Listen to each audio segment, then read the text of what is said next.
Hey, Hi. welcome to the Virtual Campground live. Live at the Virtual Campground. That's right, yeah, We something keep like changing that. it around, yeah. Yes, live at the Virtual Campground. We're glad y'all are here. Yes, thanks for popping on. We are so excited to have you here.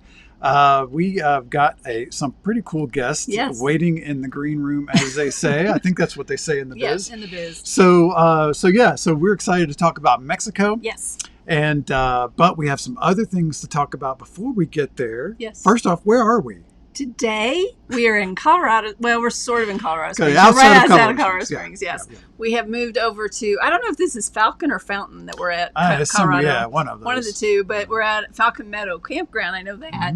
Mm-hmm. So we came over here on Sunday. We've been here for a couple days, and we're leaving tomorrow. So quick trip. But we had some repairs, sadly, to get done. Sadly, and just as an aside, before we get to the repairs. If anyone's on AT&T and you're not looking for a glamorous RV park, this is the place to go. Yeah.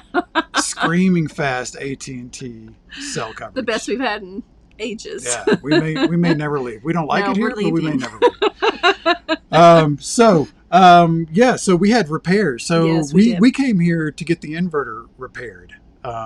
Whatever that is. And we couldn't go boondocking, so we had to get it repaired. And it went out because we had a water leak in our... so this is another lesson learned, kids.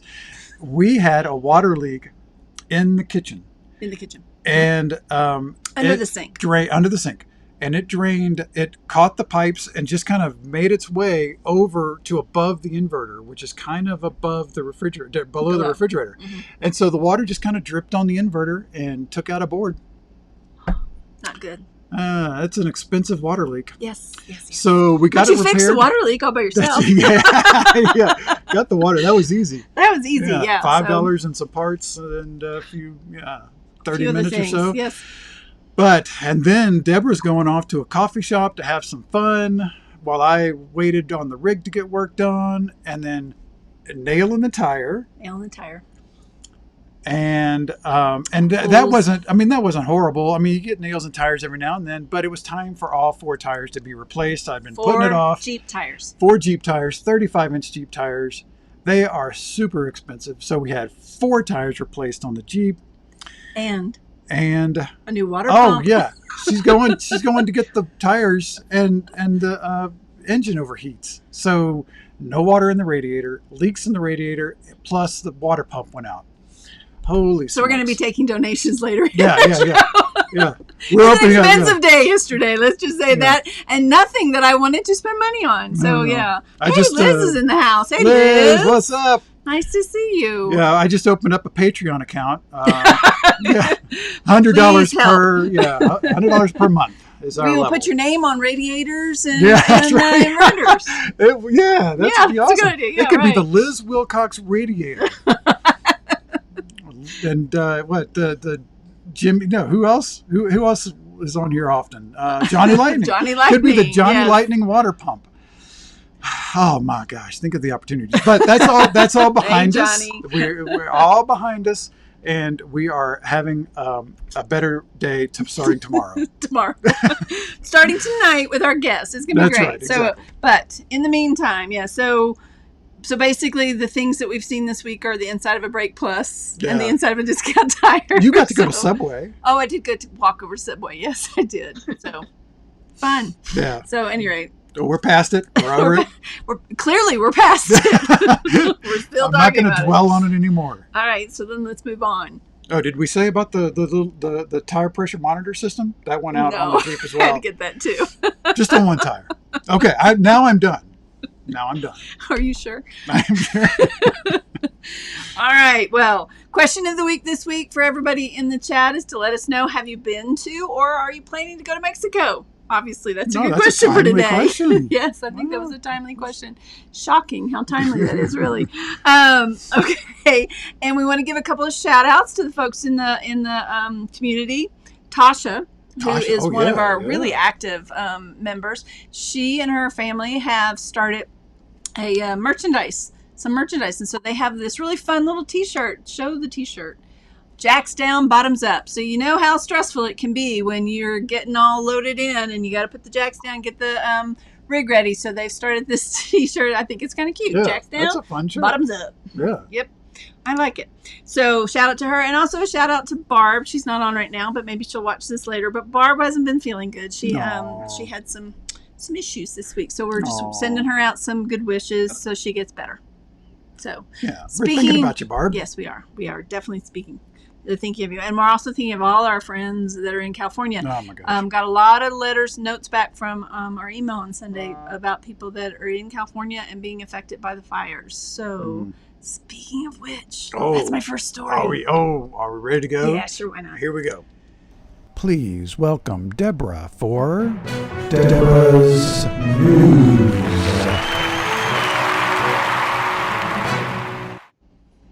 Johnny says he would have helped you with all that mechanical stuff. Oh, Johnny. God, Johnny. Okay, so in news, the first thing up really is the fires. Fires obviously have been dominating the news lately and dominating a lot of the campgrounds and the places that folks are going. We have some friends I know that were heading. Oh, there's Barb. Barb, we just told you get well. The National Forest, we know some folks that are right now up in Yellowstone and we're heading towards the Northwest, but might be having to change their plans because as the fires are raging on in California and Colorado, some of the worst in history really, people are finding out that a lot of the campgrounds in California, Oregon, and Washington are closing. A lot of the dispersed camping is closed now. Many of the state parks are also closed. Yeah, we had that story last week about people being evacuated by helicopter. Yep, exactly. So they are California, Oregon have closed all the national forests, including the campgrounds, and the BLM in Northwest in Oregon has announced all campgrounds and dispersed camping is closed. Eastern Washington has also closed many popular campground. So if you were planning to go one of those 3 states, please make sure that that you are checking where you're going and that they're still open. Yeah. Yes, that's why, right, Johnny? Everybody's plans have to be sort of in jello these days. Not sure where you're supposed to be going. And Liz, I don't know. Is everybody else hearing us okay? Liz is saying the feed is acting funny. Feed, yeah. Yes. Tell us more, Liz. We'll try to figure it out.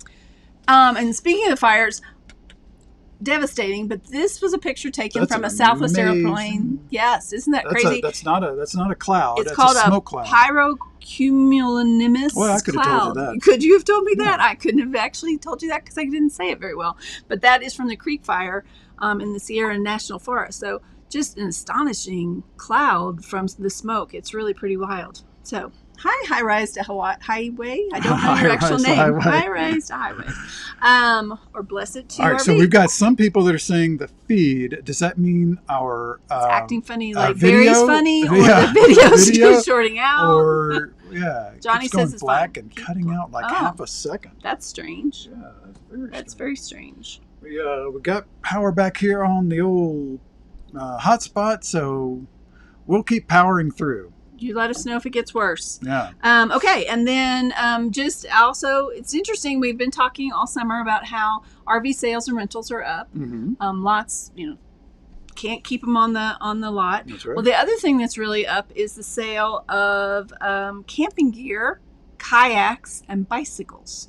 So apparently, just I guess that whole concept of people want to just get outside. So the sales of bicycles have risen 63%. Wow. From a year earlier. Yeah, I've heard you can. If you want to buy a decent mountain bike or even a decent road bike, I've heard they're really hard to come by find. and expensive. Yeah. You almost have to buy used. I think the same with the kayaks, even binoculars and golf equipment and camping gear, just in general. It's just really you just not staying on the shelves. So I think that's great. People are getting out, but just interesting when you're trying to find stuff. Yeah. Yeah, and shout out to the Macy's. These are the Macy's on their new inflatable kayaks they got a few months ago. And when we were with them in Gunnersville. Mm-hmm. Gunnersville. Yes. I just like saying that. You just like saying Gunnersville. And just a note for those of you that watch or listen to Driving and Vibing, they have hung up their RV keys. So it's not so. Well, they're going to keep the RV and still go out on trips, but they are not full-timers anymore. They have decided to buy a house in Alabama, blaming the fact that it's so hard to find campgrounds these days. So So God bless them, and we hope, wish them the best, but just wanted to let everybody know that. They've been great for the community, put out lots and they of still are. information out there. They're staying very involved. They love the RV community, so they're staying involved, but just find it interesting. Yeah.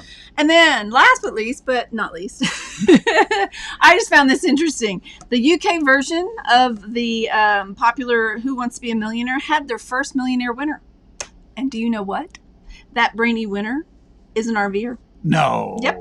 They're RVers. They own a travel trailer. So their plan is they gave away a bunch of 70% of their money to friends and family. If only we knew them. Yeah. And but they will now to a Prevost. They are stepping out for a road tour of Britain in a brand new motorhome. Yep. Nice. So now, would you like to know what his winning question was? I would love to. That was I was going to ask. In 1718, Johnny, let's see if you know the answer to this. In 1718, which pirate died in the battle off the coast of what is now North Carolina? The gentleman's name is Donald Fear, and he's a history teacher. So he was able to spit this out right away. Does anybody else know who it is? Say it again. In 1718, which pirate died in a battle off the coast of what is now North Carolina? It'd be the only pirate I know, Blackbeard. That is correct. It helps when you only know one. I won $1 million. You won $1 million. Johnny got it right too. Johnny typed that in after I said it. No, he's ahead of you. So that's exciting. So there you go. That is the news for today. That is very trivial. All the news you stuff. could use. That's right, exactly. Good. All right, so now I'm worried about this feed, folks. So tell me, this saw there where it's getting worse. I don't know what in the world would be causing that. Howard and Katelyn, are we coming in okay for y'all? Mm-hmm. Okay. Yeah. All right. Well, our guests are seeing us okay. So, I don't know, gang. Hang in there with us. Right, Johnny. It's because it's the only pirate we all know, right? I was guessing as well. That's right. Are there any pirates? Well, yeah. Who was the pirate? Who was the Johnny Depp? Johnny Depp's pirate. He was. What? Who was?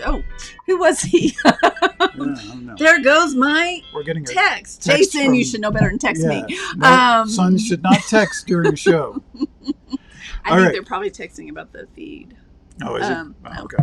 No. Okay, so I'm sorry. Okay, it stopped now, Liz says. Okay, so hold your breath. Yeah. Hopefully it doesn't. Nobody move. Nobody move. No, now we're again. Okay, so let's. Oh, hi, Larry. Yeah, we got lots of chats coming in. Okay. All right. Shall we get to our guests? Oh, please. Should we set them up? You want to set them up? That's not nice. No, who are they? Why are they here? They are here because they have done what we all want to do, and that they might have done a little bit more than we all wanted to do, but they did go to Mexico for a very long time, and they have great tips and hints for the rest of us. And I think Mexico, we talked last week about Alaska and how you have to plan for it ahead of time. Mexico's the same. And right now with people not being able to travel to Canada, Alaska, or Mexico, it's a great time to start planning it for when the borders open. And speaking of planning, they're doing something really cool about helping people plan. I'm sure they'll talk about it. But yeah. So Liz, if you're in a hurricane, no wonder your internet is going strange. That might be the problem. Yeah, it might be an issue. Okay. Just saying. All right, let's bring them on. We've got Howard and Katelyn from Newstate Nomads. Welcome to the Virtual Campground. Howard and Katelyn Newstate is their name. Yeah, that's actually their name. I know, it's like a perfect name. Yeah. I mean, as a travel name. Did you thank your parents for that? Did you say, good job? That's too crazy. Our last name is the Virtual Campground. That is so cool. Unbelievable. Truly unbelievable, Howard, yes. Hey, welcome. We appreciate you coming on tonight. Thank you so much. Howard and Katelyn were so sweet to actually reach out to me and say, we would love to help you when we were talking about going to Mexico. So that's sweet. This is lovely of them to be on. Yes. So let's start out by giving everybody a little bit of background on you. So when I'm on your website, I saw beautiful pictures of your elopement. And so you've been married about a year, but I think you've been RVing longer. Okay, first we're going to show the beautiful picture from your elopement to Hawaii, right? Yes. Oh, it was gorgeous. We had a great time. We got married in June of 2019. I had to think about what year it was. And we've been full-time RVing for a little over 2 years now. Okay.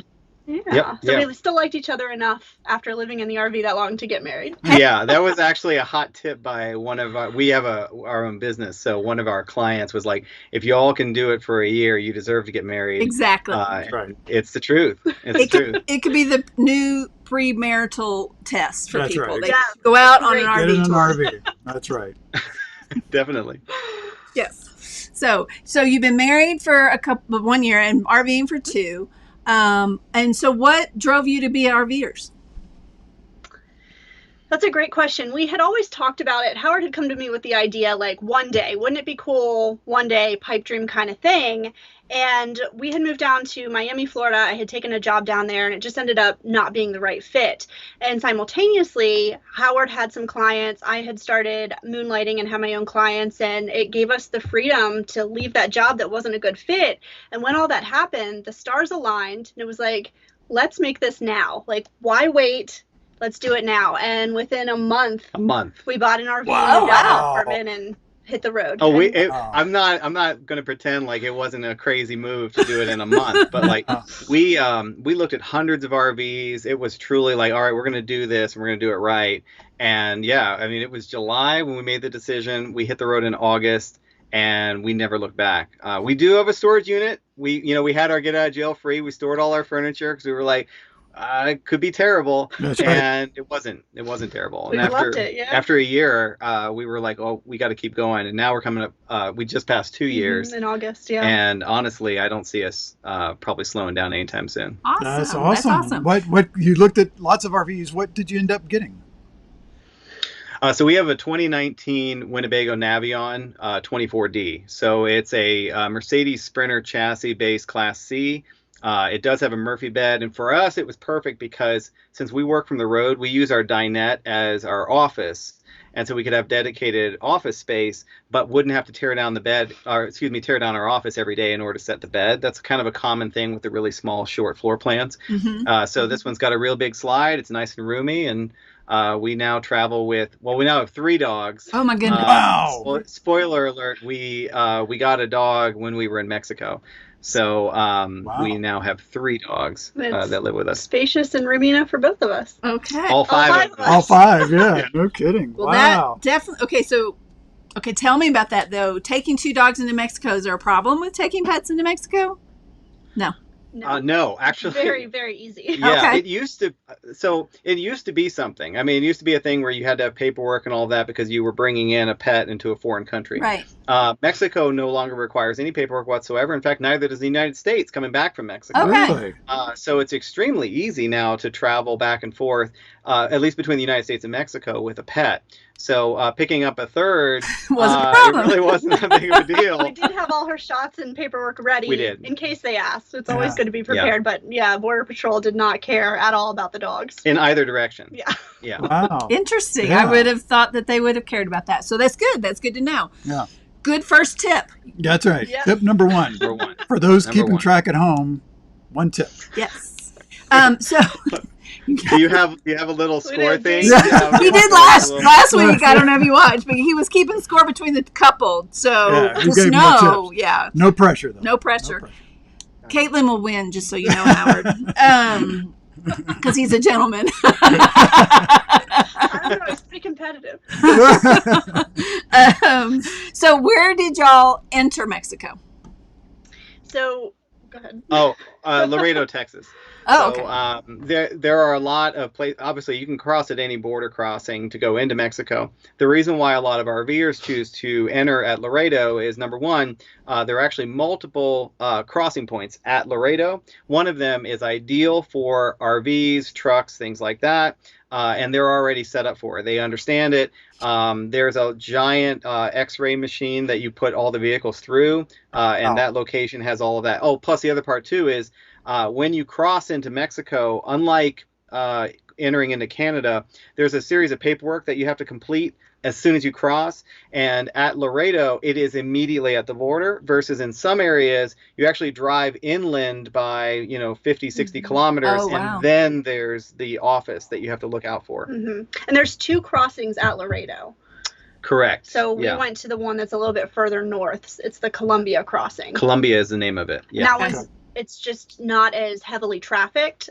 We were second in line getting there at 8 a.m. when it opened. Yeah, and tip number 2 is come early, and you want to be there right when they open, so that way you're first in line. And we were we were second in line. Excuse me. There was a pickup truck pulling a small trailer, yeah, it's a really simple process. Especially if you can get there early and you have all your paperwork ready, and I'm sure we'll get to that in a minute, the paperwork. Yes. Well, okay, so is it as easy to cross back in? Crossing back into the United States is actually a piece of cake. Now, we were in a unique situation because COVID had reduced the hours of the Columbia crossing, and it was closing at 4:30 p.m. that day. So we actually had to cross over at the true Laredo crossing. So we didn't get to go to the easy one, and we waited in line for about an hour and a half. Yeah. So, but the process was very smooth. They did come on board and kind of look around, and that was it. Yeah. Every time, if you've gone into Canada, so we've been just in our first, I know we didn't talk about this, but in our first year, we went all 4 corners of North America, which is kind of nutty, but we went all the way through Canada and everything. So if you cross into Canada, it's the same thing. And when you come back, they always come on board. The United States Border Patrol, every single time, they want to look in your shower to make sure you don't have anybody. Oh my gosh. Yeah, and I so think they secretly just want to pet the dogs. Well, and pet the dogs.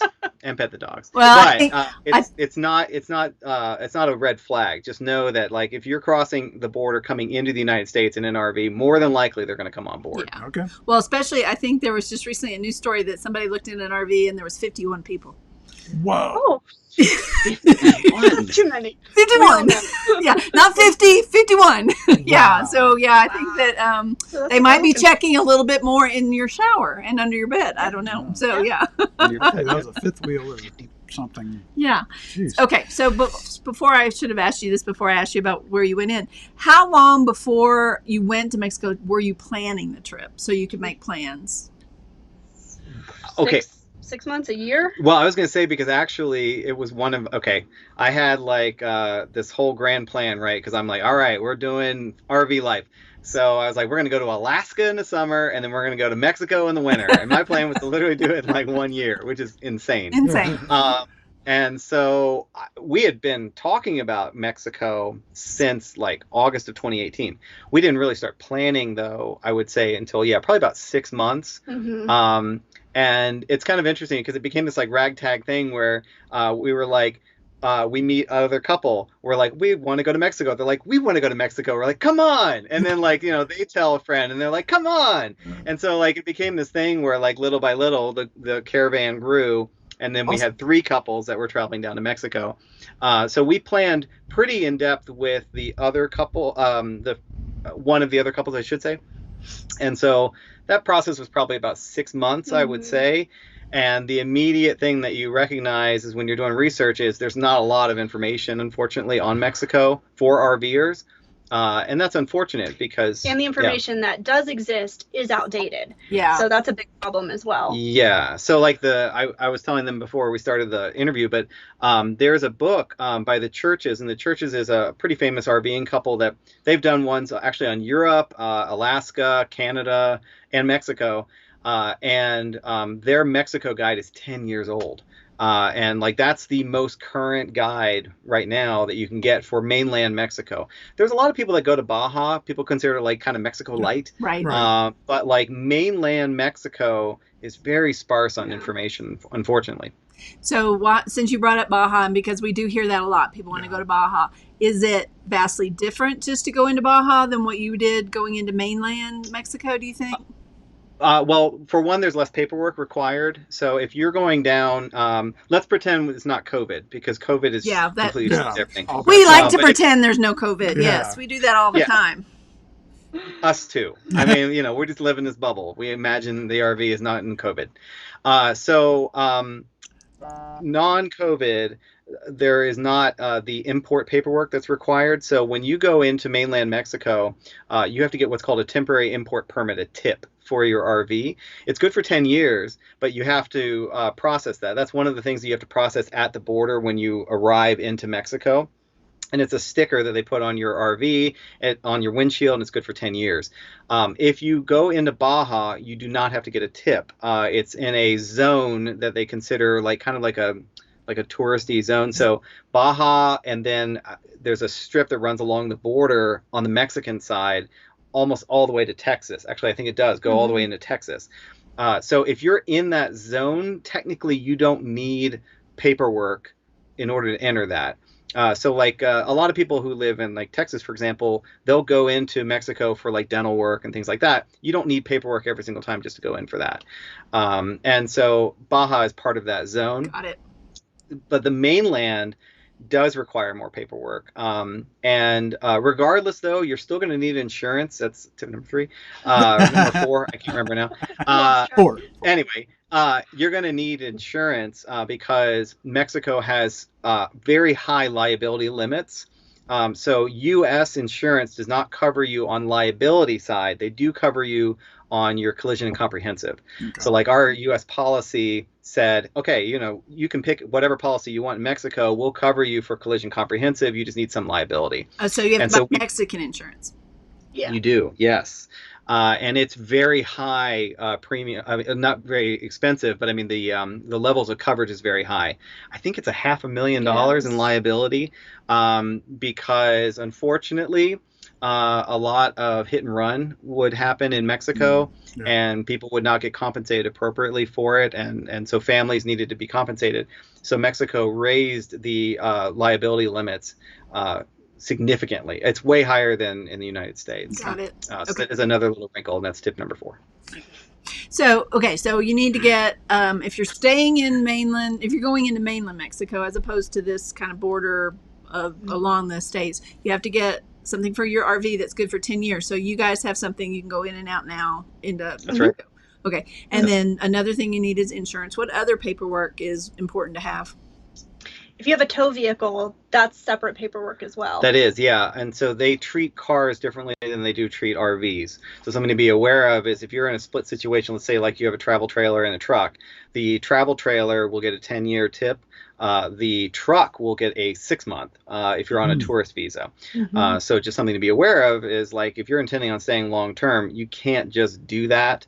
You're going to have to return back to the border with that vehicle and get a new tip past the 6 months. Okay. There's a deposit that you have to put on that once you exit the country with that vehicle, you will get that money back, and that's just to prevent people from dumping vehicles down there. Yeah, they don't want people dumping and selling cars. And it's based upon the age of the vehicle, too. Okay. Yeah, so we have a 1997 Honda CR-V. It does have a picnic table, I'd like to point out, in the back. And because of that, the deposit's only $200 versus if it's a brand new vehicle, it's approximately $400. It depends, obviously, on the exchange rate, but it's basically a $400 credit card deposit, so you don't even have to really think about it. And I got it back the next day in my account. It was super fast. See. Yeah, okay. It's easy. Okay. So Johnny asked, how much does the paperwork cost in Mexico to get into Mexico? And I'm sure it varies, but what's a good range? Okay, so the temporary import permit is about $50, I think it was, and then you have that deposit, as we said, on the vehicle. There is no deposit on the RV, just to be aware. So it's just the $50 for the temporary import permit. And then an FMM, which is, so an FMM is, think of it as like a piece of paper that could be used for many types of visas, but that's the piece of paper is called the FMM. And so if you are on a tourist visa, they will stamp it and indicate that it's good for 6 months. If you're on, big announcement, we actually have a temporary residency now in Mexico. So we can go back and forth across the border, even during #COVID. And so now, we're able to freely cross for up to a year.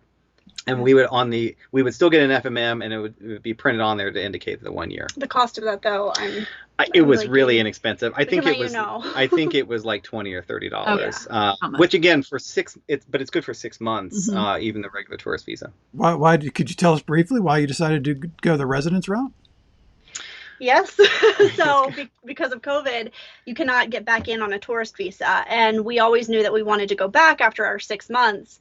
Our plan all along was to stay longer than 6 months. And then COVID happened. We were going to pop into Belize and pop back in. Because you can reset your visa. Our visa. And obviously we couldn't do that anymore with COVID. So when we left, when we re-entered the U.S. in July, our plan was to try and get our temporary residency, which is a whole nother topic and process in and of itself.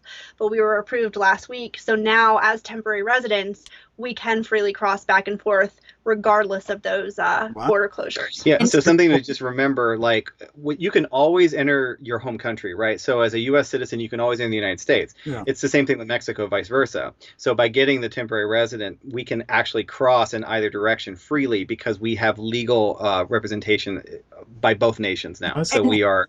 But you didn't have to buy, like, a home or something there. You just... Nope. Well, there you go. Okay. Nope. Yeah, but there's certain income requirements that you have to prove that are very, very low. Yeah, it's it is definitely obtainable, and again, that'll be a whole other conversation. Yes. Maybe that's part another two. show. That's fascinating. Yeah, another show. I love it. But yes, okay, but yeah, you can easily get it though. So now y'all were in Mexico for 6 months. You plan to be there longer. 5 months. 5 months. Okay, 5 months. And so tell us. Okay, so you went in through Laredo. Give us sort of a sketch of where you went. So my hand, no, I was like, my hand represents. So Mexico is kind of like a J, like a backwards J. So it's almost like the reverse of Italy with the boot. On mainland. So we entered through Laredo, which is almost smack in the middle of mainland, if you were kind of seeing a map. Yep. And so we went down, we stopped in a bunch of different cities, which we'll talk about, I'm sure, in a minute, of like, we stopped in Guanajuato, we stopped in Mexico City, Teotihuacan, Puebla, Valle de Bravo. So these areas, like most people know where Mexico City is, so they kind of all branch out in different directions from Mexico City. So it was truly like central Mexico. Yes. And then we continued on once COVID hit. We had planned to go out towards the Yucatan, but COVID hit, and so we had to find a place to self-quarantine, which was Isla Aguada, which is a tiny little fishing island that was wonderful. So that's kind of where we made it, and then we backtracked when... Yeah, the plan was to do this really like grand tour of Mexico where we were going to go all the way in the Yucatan, drop into Belize, say Belize hello, and then like come back out of Belize into Mexico again, and then continue back. And then we were going to take a ferry over to the Baja Peninsula and then go up Baja California and then exit in San Diego. That was the plan. That sounds like a lovely plan. It's a plan you will do another day. That's right. You will have another time to do that. Right. Now that you're residents, you can That's go right. back whenever. So now we can just fit. So a couple of things for people thinking about coming into Mexico. So one, Johnny asked, do you need to learn Spanish? And I know the answer from you, but you go ahead and say it. See. I will say we do not speak Spanish conversationally at all. We knew enough to sort of get by. The Mexican people are so patient and welcoming and friendly, and they were willing to work through whatever you needed. There are certain areas where English is spoken. Oh yeah. San Miguel de Allende is a huge expat area. It's beautiful, and everybody speaks English there.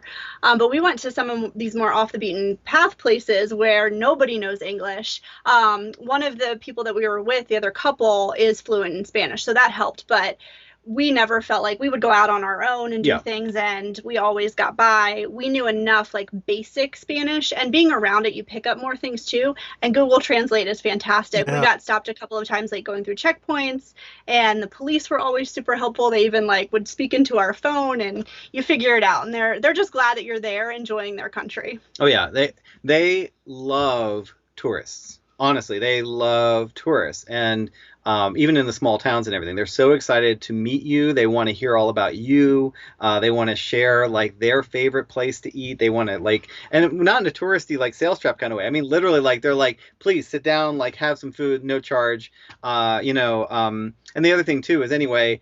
If you were talking about like the two main things about Mexico, one, yes, it is that cheap, and no, it is not as dangerous as everybody makes it out to be.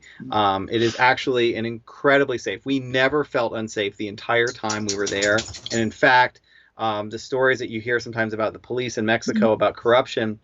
They went out of their way to help us. The very first day, I love telling this little story, but the very first day that we were there, we ended up having Google Maps navigate us into a hobbit hole. Like it's literally a tunnel that's like 7 feet tall. Oh dear. We clearly could not fit into it, and in fact, you could reach your hand up and touch the top of Oh, the tunnel. no. Oh my We're gosh. towing. We have our tow vehicle, and another couple was behind us with their RV and their tow vehicle, so we can't back up. Nope. Oh no. So the police show up, and we're like, I'm like, great, oh, no, yeah, it's the Mexican police. Everything you've heard, oh man.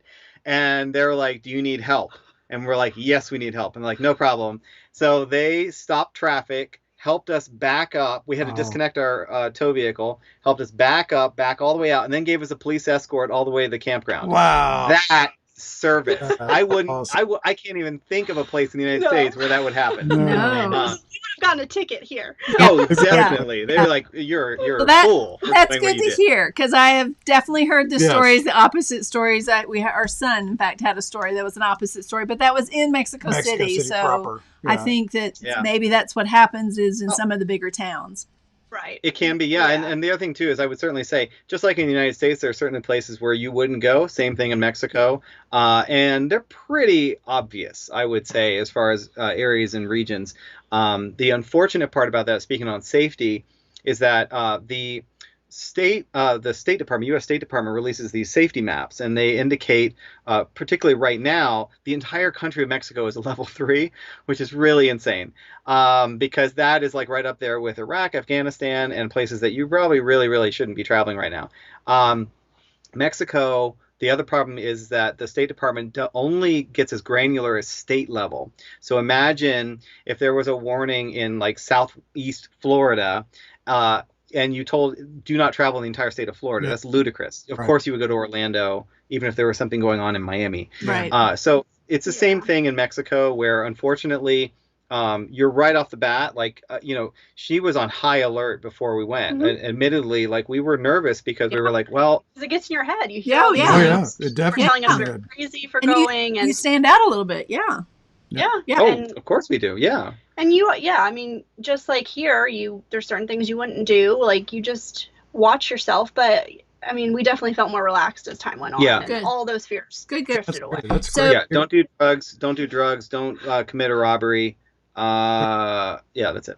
Yeah. You'll be okay. Buddy. Yeah. So from a perspective of what you took into Mexico, did you have to be careful about what you took in to Mexico, or were there certain things that you wanted to take with you to have in Mexico? So like your preparation of going in, Besides the picnic table. or like, I mean, just even thinking about rig, like Same for a picnic. probably because we are just coming off a lot of repairs.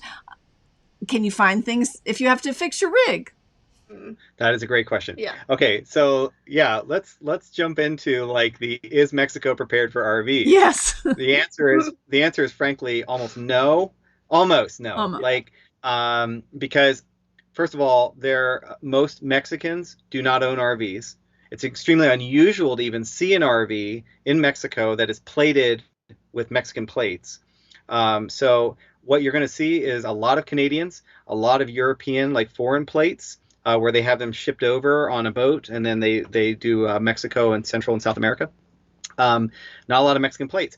And so there was one dealership that just opened near Mexico City. That's the first RV dealership. Wow. So part of it is going to come down to what's your rig like? What are your components and parts? Like, we're built on a Sprinter chassis. Mercedes Sprinter is sold worldwide. We can find parts in Mexico. There are Mercedes Sprinter and Freightliner service centers there. So likewise, if you're on a Super C and you have a Freightliner, that's okay too. Where I think you could run into a bit of a problem is like you're not going to find Lippert slide components. You're not going to find any of that kind of stuff is non-existent Even in like Mexico. basic stuff, like if your sewer hose breaks. Oh, there are or no- yeah. You forget your dog bone at Oh. the campground. Wow. Like I did. Yeah. I forgot our dog Yeah, bone. you're not going to be able to find those Oh, parts either. wow. So yeah, like having a spare or an extra is always good. Yes. Yeah, anything that you think you might need. Some people even go down there with extra like fuel pumps and things like that because their concern is that the parts will not be available. Like I said, it really depends on your chassis. If you're talking motorhome, if it's a travel trailer, really it's going to be whatever your tow vehicle, however you're towing, just making sure that like that's available. Oh, I will touch on this. This is tip number 5. ULSD fuel is available basically across the country. Do not listen to people who say that it's hard to get. So that's the special diesel fuel that's required by newer vehicles. Okay. So if you we have a Sprinter and we have to have ULSD, which is ultra low sulfur diesel. We were able to find it every single place we went to. It was easier finding diesel in Mexico than it is sometimes here in the States. Yes. Although it is very expensive in Mexico. Yeah. So, which we haven't talked about. Yeah, so cost. Let's go ahead. Let's talk about cost. So cost. Diesel is expensive. Great segue. Diesel and tolls. So the toll roads in Mexico, that's going to be the main way that you're traveling. And these tolls are insanely expensive. And if you're doing a long travel day, like 5 or 6 hours, which we sometimes did, you'll go through multiple tolls. And our tolls some days would be upwards of between $45 and $100 on one day. Yeah, we're talking like the most expensive tolls you've ever paid in your life. Yeah. Everything else in Mexico, very cheap, except for gas and tolls. So if you're moving very quickly, which we were doing in the beginning, that's going to add up. But if you're, spacing it out and staying a place, a couple weeks or a month, your cost is going to be pretty darn low. Yeah, for sure. It's one of those things that you need to just plan and budget from how fast you want to move. If you're the kind of person that is like, I spend 3 days and then I move on, you're really going to rack up charges because those are unavoidable expenses. You cannot avoid the toll roads, frankly, because most of the major connectors are toll roads that go between the big cities and the regions of the country. Now, that's always to say there is a free road that's available. You don't want to drive on the free road. Yeah. And this has nothing to do with safety, again, because I want to just keep stressing this over and over again. The reason why people tell you not to drive at night in Mexico is not because of banditos. It's because there are animals on the road. It's because there are no lights on the road. It's because there are topes. Topes are evil, very tall speed bumps that just come out of nowhere. Like they'll be on a highway. Yeah. Why? And then, because they want you to slow down because like you're coming into a town, you're coming into an area, or there's a junction in the road. They're like, no, you got to slow down. And we're talking slow. Like you have to crawl across these things. Everyone in our group hit one going way too fast at least once, sometimes twice, and you feel it. Oh yeah. Oh yeah. So that's why you don't. We did drive at night twice, and each time we regretted it. We regret it because something inevitably something would happen where, again, not safety related, but it was like road conditions or the quality of the road, animals on the road. Very poor. Yeah, they have a lot of open range roads there. So if you're familiar with like kind of the cattle guard thing, they don't do the cattle guards down there. Just like watch out for the cow. Okay. Like, you saw the cow, right? Yeah. Wow. All right. Well, let's talk about campgrounds. So how are those costly, and tell us about campgrounds in Mexico? I would say the word campground and what you associate with that word, completely remove it from your mind because it's not the same whatsoever. No. There are exceptions. In some of the big touristy areas, there are actual campgrounds. And where we quarantined was a beautiful full hookup campground right on the beach. But most of the time, these are parking lots or grass lots. In somebody's business. A lot of hotels, it's kind of common there where they say, yes, we can accommodate an RV. And so they'll have designated either parking spots, which may have electricity. Part of the issue, though, is you need to go in exactly as Katelyn described. It's a mindset thing. If you go in anticipating that it's basically dry camping in these places, that's the right way to look at it. Yeah. That's a perfect example. So this image is an example where we were on a beach, and that was not the really nice place. This was literally just like a parking on a beach, and we were right next to a car. Now you paid for that. You paid about, I think it was 175 pesos, I think, a night. So you're not talking about a lot of money. That's basically that's like $10. The second image in that was dry camping along like a river in a jungle, and that was beautiful. And then the last image here, that's the actual full hookup campground. So it varies. And if you just kind of go into it knowing that it's mostly going to be dry camping. Another thing too is the power. The power situation in Mexico is it can be dangerous. it's just not a lot of places are wired up to what US we're standard. used to. Yeah. It's uncommon to have grounded outlets, for example, and so that's a major thing regarding hot skin. If you guys have ever had that experience where the outside of your RV electrifies, that's because of the lack of a ground. You don't want and That's bad. what's that? That's bad. That's bad.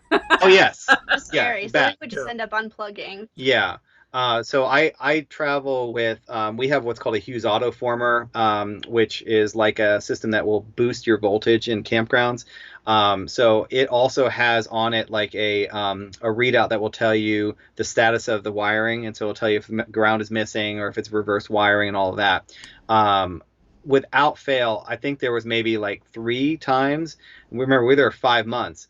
There were only 3 campgrounds that we stayed in that actually had proper wiring in the entire time that we were in Mexico. Wow. So you need to be very cautious about electricity there. Yeah, you don't want to fry your rig. Yeah, again, it's really like it is such a small community of people that actually travel by RV in Mexico that it's like an afterthought. You know, the hotel is not going to spend the money to upgrade all their electricity because they're like, we might get 5 a year. Yeah. You know, if you got 5 RV a year, it's not worth it. Not for a you. good ROI. So did y'all have solar? Did that help? We did. Okay. Yeah. We do, yeah. So we have 200 watts of solar that came standard. We actually just bought another 200 watt external. So we now have 400 watts of solar. I would definitely consider if you're going into Mexico, probably the right way to do it, is to have solar or anticipate that you're going to run your generator. So, you know, our generator is diesel, so it's very, very efficient. You're going to end up using it because you're going to want to run your air conditioner and you're not going to be able to rely upon the electricity there. And and then did they have places to get water and to dump? Yes, although water Water is the other tricky thing. Let's talk about water, yeah. Tip number this many. In the beginning, we were doing it in a very American non-effective style. way. Yeah, that's right. So nobody drinks the water there. Mexicans themselves will not drink the water out of the tap. So they have these water fill-up stations. So we were physically driving our rig to these locations and having them pump fresh water into our rig, which at the end of the day is just ridiculous. You don't need to wash your dishes and flush the toilet and shower in it. The water out of the tap is totally fine for doing all of those things.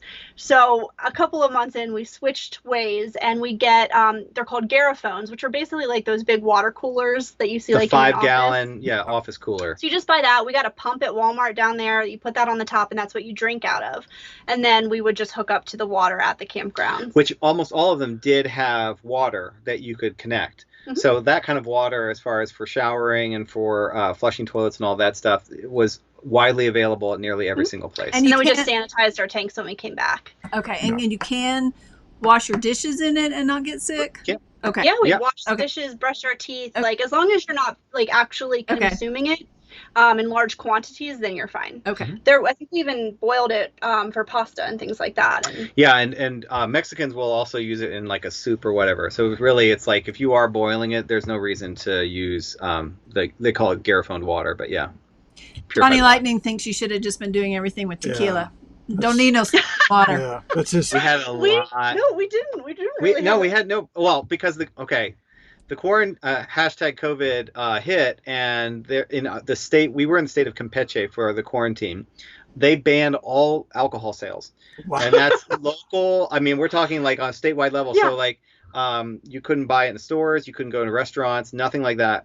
And wild. People were going crazy. It's the only thing that got some of us through COVID.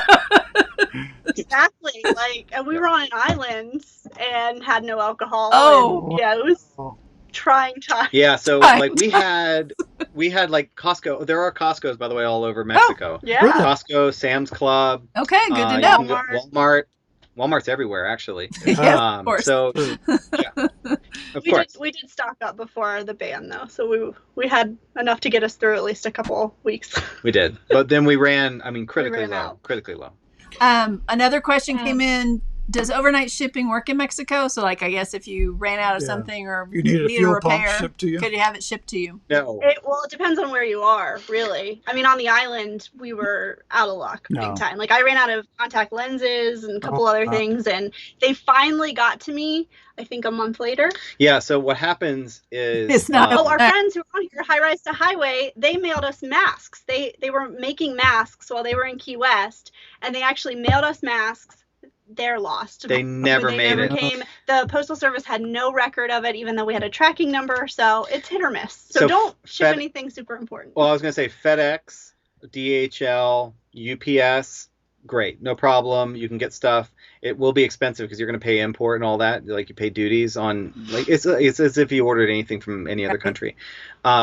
Those will get there. But if you send something via regular postal service, do not anticipate any type of schedule or deadline for it arriving. Okay. Our friends had ordered some stuff from Amazon, and it came relatively quickly. It did, but that was via FedEx. Was it? Yeah, they had FedEx. Yeah. Okay. Now, I think if you were in Mexico City and ordering something, it might be a little bit easier than probably some bigger. Yeah, absolutely.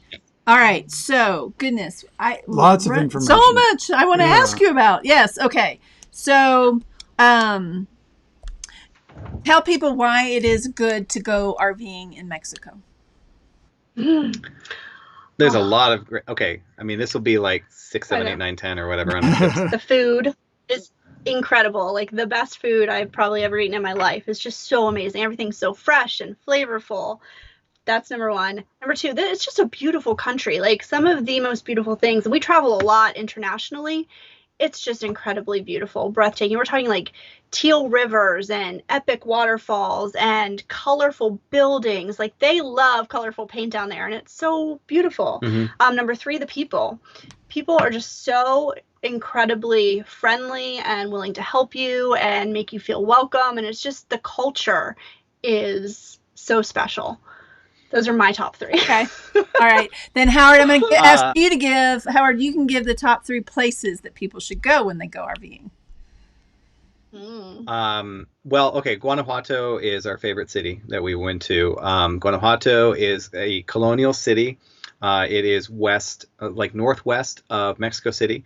I love it for, again, the culture, the people, the food, the buildings. Again, the super colorful buildings is actually, I can't remember if you have one of the pictures of that. No, but anyway, it is an absolutely breathtaking place to go. San Miguel de Allende, I would highly recommend. It is extremely American friendly. There's a lot of U.S. expats, expatriates, people that are American that live there year round. So there's a high amount of like American influence.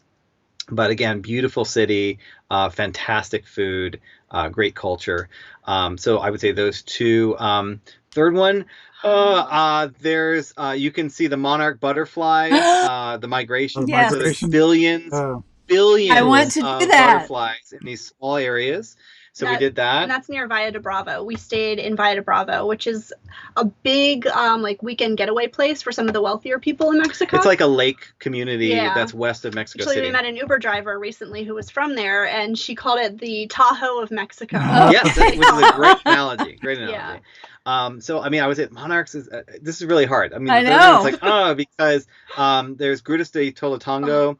Grutas is this grotto. It's a series of caves that have hot springs that feed into the caves, into the river, and then into these cliffside pools that they have built that go way down. Wow. And it is beautiful. It's one of the most beautiful places I think I've ever been. And you can camp there for 40 pesos a night. That is $2. Folks. Wow. $2. Wow. Right and it's a warm river. So it's incredible. Oh, wow. Yeah. Oh, wow. So, like, the name of it again? Yeah. Grutas de Tolotongo. Okay. And obviously we can give you links and all that kind of stuff. But it's for those of you watching, we're going to get these names from them written out so we can put it in the show notes so that we can all know it. Most of us don't speak Spanish. So yeah, absolutely. And then, okay, so sadly we are out of time, and I could talk to y'all, I think, for another hour about all this. This has been amazing. But what I do know is that you guys have an incredible site with lots of beautiful videos of all of these places. So tell people how they can find you. Well, number one, so our YouTube account is youtube.com/Newstate Nomads, like a brand new state nomads. That is really our last name. It's not just like, no offense to the campground, which is like your fake last name. But anyway, youtube.com/Newstate Nomads. Our website is newstatenomads.com. And then we have also launched recently our Patreon community, which is patreon.com/Newstate Nomads. And something that we're doing, which we think is pretty special, is we have created this main map of all the places we've stayed, not just Mexico, that will be a resource for all of our members. So the idea is, particularly with Mexico, these are places that we have really stayed, and we can tell you honest information about those places. And we're really excited because eventually that's going to become a much more comprehensive guide to Mexico, because it is a beautiful and wonderful country, and a place that I do hope a lot of people go and visit. And not just Baja. Baja, by the way, is wonderful. And we have not been there yet in the RV. I've been multiple times before by car. But Mexico is that kind of a place, and it is so special to us. And we want to enable other people to be able to experience it the way we did. We loved it so much we became temporary I residents. know, right? Exactly. That is probably the biggest, what do you call it? Endorsement There you go. for Mexico, is that you're willing to become a resident there. So yeah, very cool. I am sorry. I think we got most of the questions in the chat answered. If anybody has a question, please let us know. I hate that we ran out of time, but this was a lovely conversation, and you gave so many tips. Howard did a great job. Yes. Well, Katelyn too. So many. Yes, Katelyn did too. Yes. We both gave ample tips, yes. So, but like I said, and I know I've watched several of y'all's videos. I know you have a whole series on your trip to Mexico, including one at the very end that you give, again, more tips and also show beautiful pictures of your top places to visit. So I think that was wonderful. And we would love to have you on again and talk about other places. Y'all have been so many places. Yeah. So we'd love it. I mean, we can talk about Chernobyl. We can talk about all kinds of Oh, wow. I'm not going there in my rig. We suddenly found enough more time. Let's talk about Chernobyl. Just kidding. So, at any rate, thank y'all so much for coming on. I know y'all are in Montana, so be careful where you are headed. And we hope to talk to you very soon. Yeah, this was awesome. Thank you guys so much. Thank you. Yeah, and we hope that this did inspire a lot of people to at least consider Mexico. You've inspired me to put it on our list and follow you down there. Yes, next time you go, just right behind you. Yeah. So, and if people do have questions, I mean, obviously they can go to your website, and there's ways to contact you on there? Oh, yeah. Yep. Our email address is listed on there. It's just our name, newstatenomads@gmail.com. So, yeah, please reach out. We love sharing info. I mean, this community, that's what it's all about. We've learned so much from others, and we want to pay it forward. So, glad reach out. We had one final question. Oh, High Rise to Highway wants to know, when are you going back? That's a great question. Yeah. We don't know yet. It will be soon. It will be soon. We're figuring out right now what our fall travel schedule will be. There's a couple more things we want to see up here, and then I think we'll probably head back. Maybe December-ish is kind of the loose plan right now. But as you guys know, plans change. That's right. All the time. They do. And if you're going through Dallas on your way back to Laredo, let us know. We'll be in Dallas in December. Dallas. So Dallas or Tucson, Tucson in January. Yep. So we'd love to see you. Oh, great. Yeah. All right. Thank you so much. Really appreciate you coming on. Thanks, you guys. Thanks, guys. Bye. Thank you. And for everybody in the chat, they did share pictures with us, but we just didn't have time to get some of them loaded, and we didn't get to all the ones even that we had loaded. So what we're going to do, and we sadly don't have them in the outro. So what we're going to do, they've been kind enough to say that we can put those in an outro next week. So we'll be showing you those pictures in a reel next week at the end of the show. So that's just a reason for you to come back, because we are going to talk about Mexico again next week with the Highlands. Yes. They also have been to Mexico, and they've done it differently. They did it in their Jeep with the tent thing above. Yeah, more of an overlanding overland. That's approach the word. to it. Yes, exactly. Yeah. So Jimmy asked about a link to the map. He couldn't find it on the website. I think that y'all said that was for the Patreon members. Correct. Yeah, it's accessible through Patreon. it is hosted on our website, newstatenomads.com, but it's walled off for our Patreon members right now. So that's why Jimmy. Yeah. So Jimmy. Yeah. Well, I don't know if they could hear that. Since we took the, I don't know. Maybe they could. Just in case, Jimmy, you couldn't hear that. It's part of their Patreon account. Yes. So you have to. Yeah, which starts at $8, by the way. It's not. This is not $100. Not the $100 one for a radiator fund. Okay. One day you'll get there. One day So you'll Jimmy, get there. you can go on their website and look at their Patreon. It's $8, and that'll get you to the map and to all their other great information on Mexico. So anyway, super. Okay. So next week, I already told you we're going to talk about Mexico again. Yes. And we don't have an outro. So No. Oh yeah. We don't have an outro because stuff happens. #repairs. That's right. So we'll get an outro ready with these beautiful photos from Mexico next time. And until then, is there anything else? I don't think I had anything else. Nope. Coming up, we found somebody to talk about Canada. And we're going to talk about, and also some more tips on Alaska. And then at the end of the month, Cherie Collier, I think that's how you pronounce her name. Yeah, let's go with that. She is coming out with a new Make Money in RV Summit. And so she's going to come on and talk to us a little bit about that. That's cool. We met lots of people. In that? Yeah. We did. Yeah. We actually did. So you could watch us if you watch that summit. You don't get enough of us now. Any rate, but again, we thank everybody for coming in, and we thank the Newstates for coming on, and we look forward to seeing everybody next week. Yes. Yay, Johnny! Johnny says mañana. Okay, Johnny said they could hear them. Okay, good. Okay, good to know. Okay. All right. Well, unfortunately, we don't have that outro. So for the next 3 minutes, just hum the tune. You guys know it by now. And pretend like you're seeing pretty pictures. And until we can see you live and in person, we'll see you in the virtual campground. See you around the campfire. Bye. Bye.